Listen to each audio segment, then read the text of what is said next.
Réveille-toi, l'émission qui reconnecte à l'essentiel, présentée par Valérie Karchi, mentor, coach et fondatrice de Wake Up and Smile, en coproduction avec les éditions Lanor.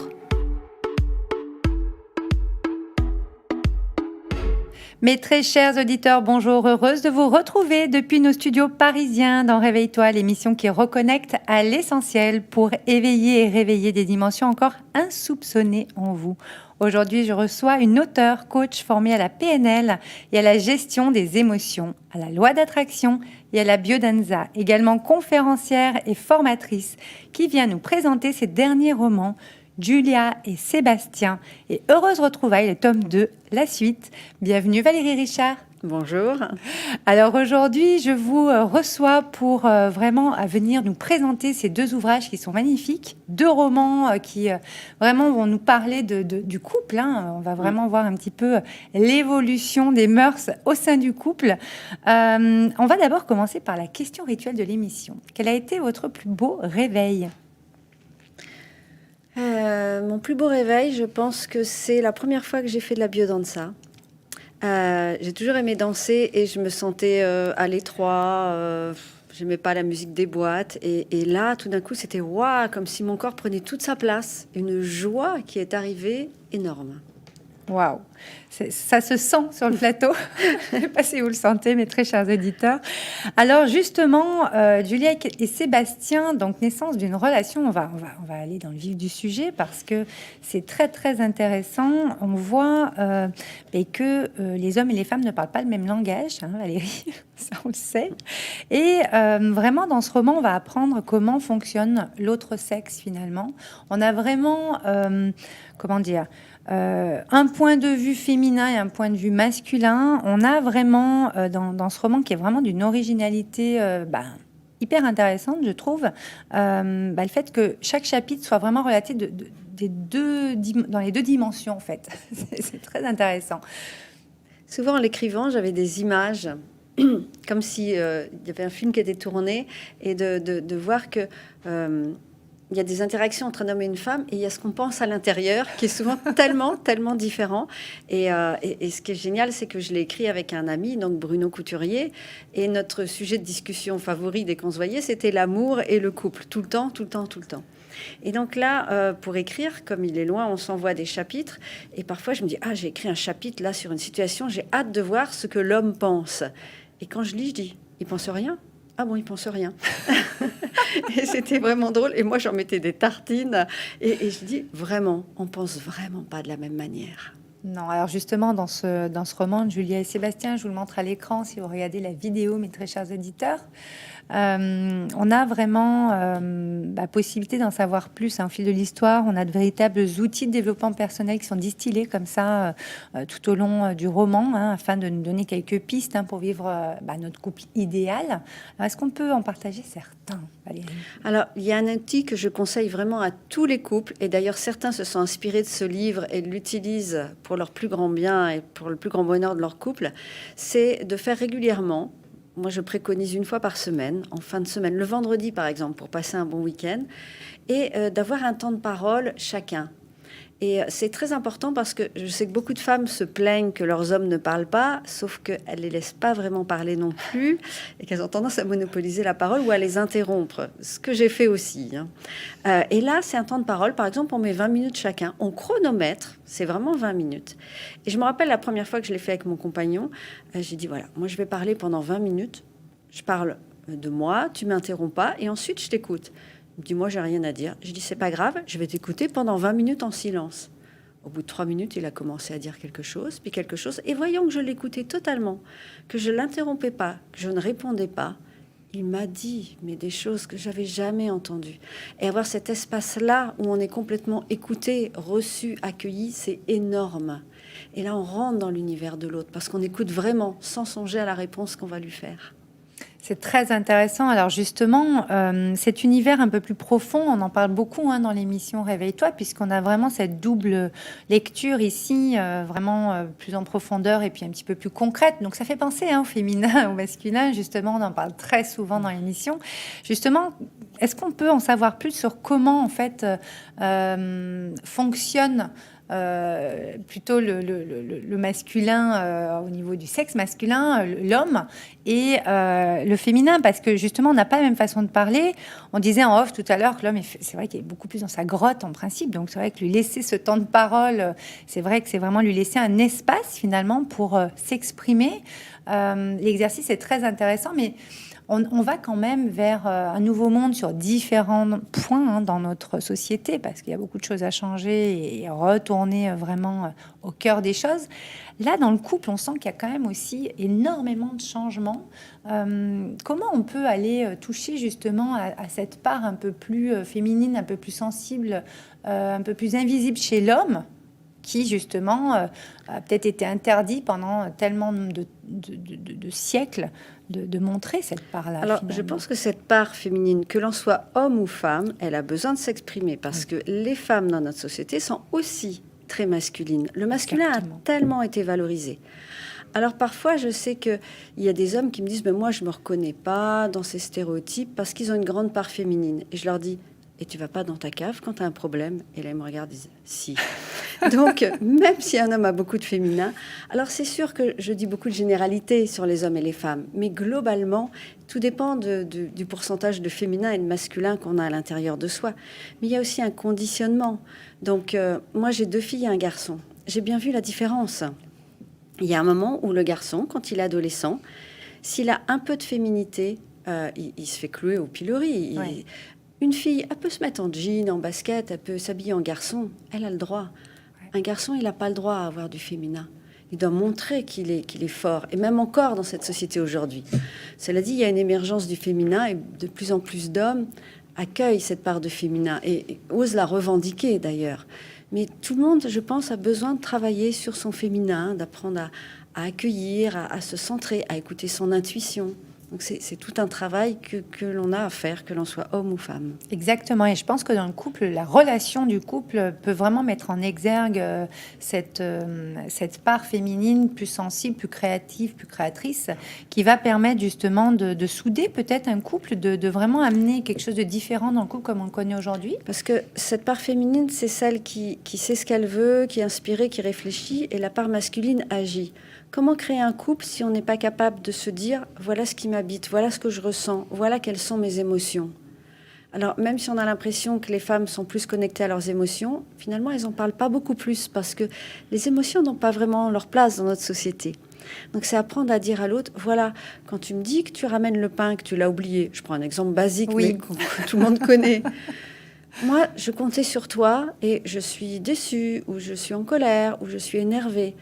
C'est pas pour changer l'autre, c'est pour t'exprimer ce qui se passe dans mon monde intérieur et ce que ça me fait. Parce que pour l'autre, ça n'a aucune importance d'avoir oublié le pain. Et en soi, ça n'en a pas tellement. Sauf que moi, je comptais sur toi, tu m'avais promis, et voilà ce qui se passe. Et si je le dis pas, je passe 1 fois, 2 fois, 3 fois, ça crée des tensions dans le couple. Et plus on en crée, plus ça devient difficile de communiquer, et les couples s'éloignent et finissent par se séparer, c'est dommage. Exactement. Alors justement, on va en revenir au roman, Julia et Sébastien.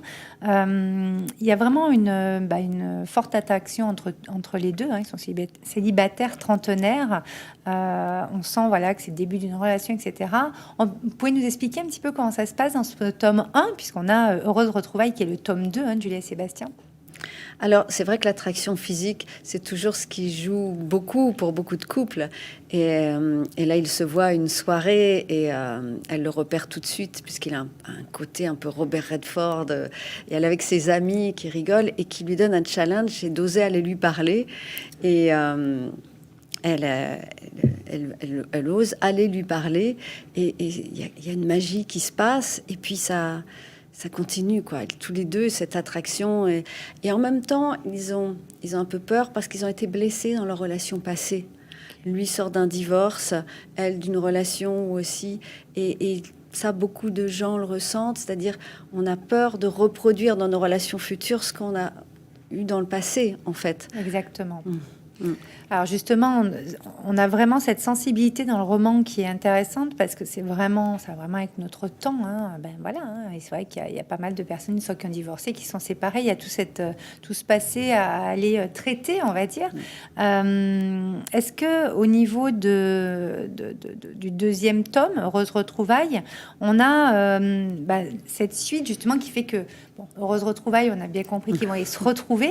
Est-ce qu'on a cette profondeur, cette un peu explication de comment on peut justement maintenir son couple, parce qu'effectivement il y a ces premiers moments qui sont magiques, etc. Mais on est d'accord qu'il y a quand même toute une part à expérimenter justement. Parce que l'amour, en fait, c'est au-delà de la passion du début. Et oui. On le sait, la passion du début ne dure pas. Alors, on voit l'autre que sous son meilleur jour, on se montre sous son meilleur jour, et puis à un moment, le prince charmant descend de son cheval quelque part. Alors, c'est intéressant dans le deuxième parce qu'ils font d'autres rencontres. Et moi, j'accompagne beaucoup de femmes sur la relation amoureuse et je leur dis, il faut toujours embrasser plusieurs crapauds avant de rencontrer le prince charmant. Parce que où je recommande à des femmes d'aller sur des sites pour rencontrer des hommes, pour comprendre l'homme, pour parler avec eux, au lieu d'attendre que tout de suite soit ça le bon pour toute leur vie. Non, de comprendre comment l'autre sexe fonctionne effectivement. Et voilà, comprendre comment l'autre sexe fonctionne, c'est très important. Et effectivement, après, il y a quand même toute une expérimentation en fait à avoir pendant qu'on est en couple. C'est-à-dire que c'est important de faire un bilan de ces expériences passées. Oui. De dire voilà ce que j'ai aimé, voilà ce que j'ai pas aimé, voilà ce que je voudrais à la place, de façon à se faire un espèce de portrait de la relation idéale, sans s'y accrocher. Parce que la relation idéale n'existe pas, mais on peut s'y approcher. Et pour ça, c'est important de savoir quelles sont nos valeurs. Quelqu'un qui aime manger végétarien et qui se met en couple avec quelqu'un qui adore aller manger des burgers, il y a un moment, ça peut fonctionner, mais si c'est leur valeur principale, il y a un moment où ça va pas coller. Donc être conscient déjà et prendre le temps de vérifier qu'on a les valeurs prioritaires qui sont communes. Et là, Julia et Sébastien, ils sont tous les deux indépendants dans leur métier. Ils ont une vie parisienne assez active. Ils aiment sortir, voir des amis. En même temps, ils réfléchissent, ils communiquent. Donc, il y a des valeurs communes, ce qui leur fait une base. Ok, comme ça permet de traiter aussi ce passé, parce qu'on le sent beaucoup dans notre société, puisqu'il n'y avait pas autant de séparation, en fait, il y a encore 50 ans, même moins, 30 ans, peut-être 20 ans, il n'y avait vraiment pas ce schéma-là, en fait, qui était présent. Donc, on sent dans les deux romans, dans le tome 1 et dans le tome 2, que vraiment, on va aller avoir des outils de développement personnel. En fait, le couple est vraiment du développement personnel finalement. Ça va venir nous guérir et nous soigner certaines blessures. Des fois, on dit pourquoi elle est en thérapie de couple, parce que le couple est thérapeutique. Et c'est sûr, rien ne nous fera évoluer autant que la relation de couple. Aucune autre relation. Parce que dans le couple, on se met à nu sur tous les plans. C'est une intimité qu'on ne retrouve pas ailleurs. Donc, on ne peut pas se cacher. Donc au début, on fait la belle, on fait le beau, mais il y a un moment, on ne peut pas se cacher. Et c'est là où l'amour entre en jeu, parce que l'amour, c'est aimer l'autre tel qu'il est. C'est l'accepter tel qu'il est. Et c'est tout ce chemin, parce que ça demande de la tolérance, de la bienveillance, et surtout de faire la paix avec notre histoire, parce que nous, on n'a pas été acceptés, on n'a pas été aimés tel qu'on était. Et donc se réparer et arriver à se donner cet amour, donc à s'accepter soi-même, à s'aimer, de façon à aller dans la relation, non en cherchant à ce que l'autre compense notre manque d'amour, mais à être plein d'amour pour nous-mêmes et à pouvoir le partager. Donc on va voir qu'au début, Julia, elle est très petite fille blessée, très susceptible, tout de suite en train de pleurer, et puis lui, un peu rigide, un peu fermé. Non, c'est pas une femme qui va me dire quoi faire et qui va venir sur mon territoire, et surtout pas faire comme ma mère qui a été un peu intrusive. Et beaucoup d'hommes fonctionnent comme ça aussi. Et peu à peu, ils vont faire la paix avec cette histoire pour pouvoir se retrouver de plus en plus. C'est ça qui est beau, et on sent vraiment l'alchimie qui opère en fait au fil des romans. Au niveau, alors dans notre société, pareil, c'est quand même intéressant parce que j'entends déjà nos très chers auditeurs me dire mais attendez, c'est trop facile. Le truc, c'est qu'aujourd'hui, vous le disiez tout à l'heure, donc je vais rebondir là-dessus. Vous disiez, c'est bien d'aller sur des sites ou autres de rencontres. Il faut aller rencontrer l'autre. Or, aujourd'hui, il y a quand même un vrai frein. Il y a beaucoup de personnes, moi j'en croise tous les jours, qui me disent oui, mais bon, ils sont échaudés, vous savez, ou qui n'ont pas envie d'y aller. Qu'est-ce que vous auriez envie de leur dire à ces personnes-là pour qu'elles s'ouvrent un peu plus et qu'elles aillent peut-être voir en elles certaines choses qui vont permettre après d'ouvrir. On parlera aussi de la loi d'attraction juste après, mais d'aller ouvrir justement ces possibles et donc cette possible rencontre à l'intérieur. Il y a deux choses qui peuvent paraître antinomiques, mais d'une part, mettre de la légèreté. Arrêter de mettre autant de sérieux, comme si c'était... beaucoup de gens attendent d'être en couple pour être heureux. Non, c'est maintenant le bonheur. Et c'est parce qu'on est heureux maintenant qu'on va pouvoir créer un couple heureux. Et ensuite, aller nettoyer. Aller nettoyer dans ses blessures, aller nettoyer dans ses automatismes. Moi, je sais que j'avais le réflexe de la fuite avant. Donc, dès qu'une relation ne me plaisait pas, c'était hop, je pars. Voilà, chacun ça. Et donc, j'ai repéré ça. Et maintenant, non, je reste là. Là, il y a un conflit, il y a quelque chose. Je reste, j'en parle, on résout le truc. Et donc, de se connaître, de savoir comment je réagis, quelle est mon habitude, qu'est-ce qui appuie sur un bouton. Et en général, si l'autre nous énerve, c'est quoi? Il ressemble à qui? À papa ou à maman? Ouais. Donc, de savoir ça, sans passer des années et des années en thérapie non plus, mais juste me connaître, savoir quelle est ma blessure, savoir à quoi je réagis de manière épidermique.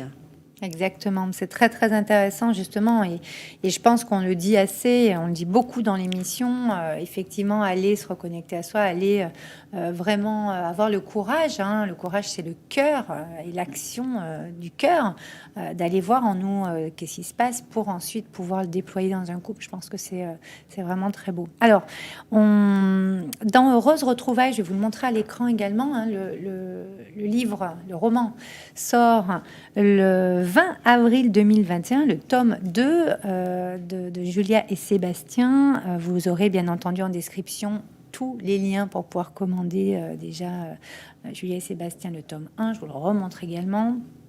Hop, qui est déjà sorti, donc vous pouvez commander dès maintenant.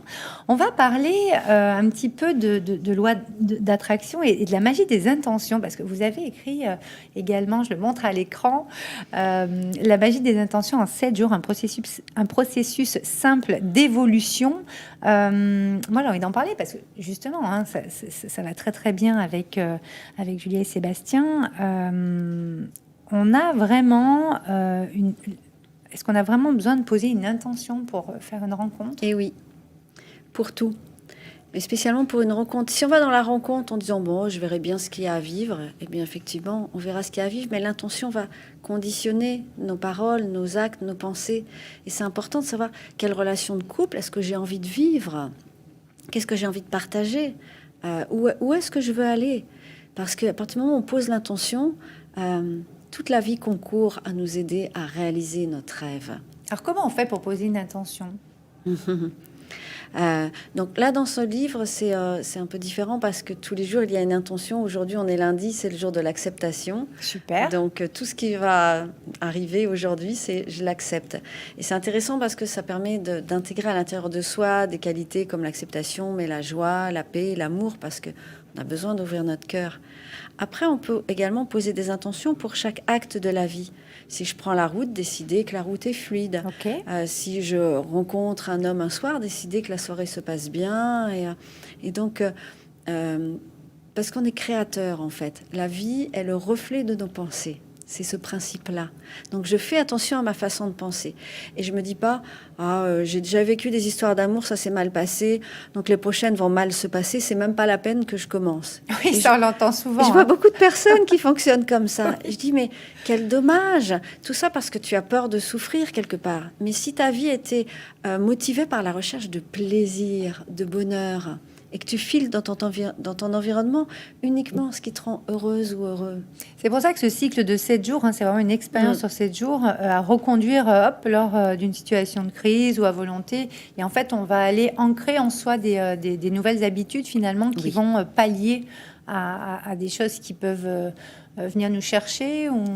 Et qui sont faciles à installer parce que moi, faire 2 heures de pratique tous les jours pour me développer, on n'a plus le temps et j'aime bien les outils qui s'insèrent dans une vie quotidienne qui va vite, qui est bien remplie et en même temps, on a tous envie d'évoluer, on a tous envie de devenir meilleur. C'est souvent la flemme, en fait, le manque de motivation qui fait qu'on s'y met pas. Donc là, il suffit de 5 minutes par jour et il y a vraiment, j'ai eu des retours de lecteurs qui m'ont dit mais c'est incroyable Ah non, tout ce que ça change. c'est très très puissant, hein. Vous pouvez vraiment le commander, hein. La magie des intentions en 7 jours, c'est tout simple mais c'est puissant. Et ça donne vraiment en fait une direction précise à nos pensées, à nos émotions, hein, et surtout aux décisions, comportements. Par exemple, dans le couple, il y a quelque chose que j'aime bien, c'est se réveiller le matin et dire à l'autre comment est-ce que je peux rendre ta vie plus belle aujourd'hui. Ah, c'est très très beau, c'est vrai. Juste ça, le matin, se dire ça. Ouais. Voilà, c'est vraiment prêter attention aussi à des détails. Je pense que c'est très important de revenir à ça. Très bien. Alors justement, au niveau d'Heureuse Retrouvailles, je crois qu'il y a de la biodanza dedans au niveau des... Vous pouvez nous en parler un petit peu pour ceux qui ne connaîtraient pas? Alors la biodanza, c'est la danse de la vie. Ça a été créé par un Chilien, Rolando Toro, dans les années 60. Ça arrivait en Europe bien après. J'ai eu la chance, moi, de le rencontrer, cet homme extraordinaire. Et c'est vraiment, ça réveille la joie. Ça réveille aussi notre partie enfant intérieur, libre, joyeux. Et surtout, on est dans une société, bien, on est assis tout le temps. On a des postures qui contraignent le corps. Et le corps, il a besoin d'exulter, je dis, de vibrer, de se lâcher, de vivre profondément, de bouger beaucoup plus. Donc la première chose, c'est ça, c'est la joie. Et ensuite, c'est en lien avec les autres. Donc c'est vraiment une poétique de la rencontre humaine où on va se regarder, on va être plus proche. En ce moment, il y a beaucoup d'articles qui paraissent sur l'importance du toucher, du lien qu'on est en train de perdre. Et on a besoin de liens tous, donc de réhabiliter ce lien. Donc c'est un vrai bonheur pour moi de l'animer et pour les participants. Il se passe quelque chose de magique en fait à chaque fois. Et en plus qui donne envie d'avancer dans sa vie, de se réveiller. Eh bien oui, c'est pour ça qu'on fait cette émission. Il y a vraiment cette part de réveil et donc d'éveil Oui. dans le réveil qui est très importante parce qu'en fait, du moment que vous allez prendre la décision, par exemple, d'aller faire un stage de biodanza avec Valérie, vous allez vraiment pouvoir avoir en vous des choses qui vont se passer et qui vont venir connecter très en profondeur à des parts de vous que vous ne connaissiez pas. Ça réveille les instincts aussi. Et l'envie de vivre et l'envie d'avancer. Les gens qui font de la biodanza ont envie de faire plein de choses, on les retrouve partout. Ça c'est vraiment réveille la créativité également. On est tous des créateurs en puissance. Oh oui. Donc c'est vraiment mettre plus de vie dans la vie. Beaucoup de gens fonctionnent de manière automatique. C'est le métro boulot dodo et puis meurt à petit feu. Là, c'est de se sentir pleinement vivant, de mettre de l'intensité dans la vie. Ah, c'est très très important, merci, le vivant. Donc justement, on retrouve ça dans Heureuse Retrouvailles avec vraiment une approche qui va permettre dans le couple quoi? Qui va permettre de mettre cette vie au centre, donc de plus attentif à ce qui bloque la vie chez moi et de pouvoir en parler à l'autre. À la fois de communiquer, de mieux communiquer, mais aussi de se créer ensemble des moments de fun, des moments de légèreté, des moments où on dit « Waouh, qu'est-ce que c'est bon ce moment qu'on vient de passer !» Et on le sait, quand un homme dit à une femme « Qu'est-ce que je suis bien avec toi ?» ça veut dire « Qu'est-ce que je t'aime ?» Oui, effectivement. Alors merci Valérie, c'est vraiment très très complet, très intéressant. On sent vraiment qu'il y a vraiment une nouvelle façon, un nouveau style de vie en couple presque. Je trouve aujourd'hui. Qui respecte chacun, qui aide chacun à évoluer, parce qu'on le dit à la fin du premier, en citant Eckhart Tolle, le but du couple, c'est d'évoluer. C'est le premier but du couple. Et c'est comprendre ça. Alors que beaucoup de gens ont peur maintenant de se mettre en couple en disant « Ah là là, mais ça va être confrontant, finalement je suis bien tout seul. » Alors que c'est un besoin presque archaïque d'être en lien, d'être ensemble, de se prendre dans les bras. On a besoin de ça. Sinon, on meurt à petit feu quelque part. Donc, d'accepter d'être chahuté parfois par la relation de couple. Je pense que c'est un beau message pour les personnes qui cherchent justement actuellement à être en couple parce que ceux qui le sont font ce cheminement ensemble et je pense que ces deux romans, Julie et Sébastien et Heureuse Retrouvailles, je vous les remontre à l'écran. Vous pourrez les commander dès maintenant. Vous l'avez en descriptif. Ça permet vraiment d'amener cette légèreté, comme vous disiez tout à l'heure, dans le couple qui a vraiment maintenant besoin de le vivre différemment, Oui, d'avoir complètement. un autre regard Ce ne sont dessus. plus les valeurs d'autrefois où on était ensemble pour la vie. Là, chacun suit son chemin, on est indépendant et en même temps, on a envie de faire ce chemin ensemble, mais un chemin où chacun est libre d'être lui-même. Alors justement, c'est tout un équilibre à trouver et je trouve que c'est toute une danse, pour le coup. C'est ça, c'est une Donc, danse. c'est pour ça que c'est très très beau de retrouver la biodanza dans Heureuse Retrouvailles, parce qu'on sent que le couple est une danse finalement, un équilibre à trouver et qu'il y a tellement de sortes de danses. Et on voit aussi dans les 2 livres, parce qu'il y a d'autres personnages, lui ses amis, elle ses amis, que nos amis sont des ressources importantes, qu'on ne va pas tout résoudre à l'intérieur du couple, mais on va avoir des personnes à l'extérieur avec qui on va pouvoir parler, se dire également. C'est très intéressant et justement, c'est vraiment ça qu'on a envie d'aller voir dans le roman. Donc, je vous invite à les lire. Merci Valérie. Alors, pour le mot de la fin, moi, j'ai envie de vous dire que le but du couple est d'évoluer. Je vais reprendre la phrase que vous aviez mise dans Julia et Sébastien, la naissance d'une relation, parce que justement, l'évolution part vraiment d'une naissance, d'une renaissance. Et j'invite vraiment toutes les personnes qui nous écoutent aujourd'hui à aller lire ces 2 tomes, Julia et Sébastien, Heureuse Retrouvailles, parce que justement, vous allez pouvoir avoir des outils de développement personnel à l'intérieur qui vont vous servir, que vous soyez en couple ou pas, mais qui vont vous préparer à vivre cette expérience du couple qui finalement est une très très belle façon d'évoluer. Et je pense qu'on l'a un petit peu oublié aujourd'hui. Exactement. Que l'on soit en couple ou pas en couple, ce livre sera utile. Et pour comprendre comment fonctionne la personne avec qui je suis. Elle n'est pas dans le même monde, elle n'a pas la même carte du monde. Et là, je vais comprendre des choses et pouvoir lui parler d'une autre façon, me comporter d'une autre façon et créer ensemble quelque chose de plus joyeux. Aller découvrir des dimensions insoupçonnées finalement. Et je crois qu'une société y gagne. Plus les gens sont dans l'amour, dans des couples qui réussissent, et plus les gens seront heureux et il y a autre chose qui va se créer. C'est important de protéger les couples. C'est très intéressant. Alors, le mot de la fin, ce serait quoi, Valérie ? Aimez-vous pour vous ouvrir aux autres et créez dans la joie. Mettez de la légèreté, ouvrez votre cœur et engagez-vous joyeusement dans les relations. Merci beaucoup, Valérie. À très bientôt. Merci. Au revoir. Réveille-toi, l'émission qui reconnecte à l'essentiel, présentée par Valérie Karchi, mentor, coach et fondatrice de Wake Up and Smile, en coproduction avec les éditions L'Anor.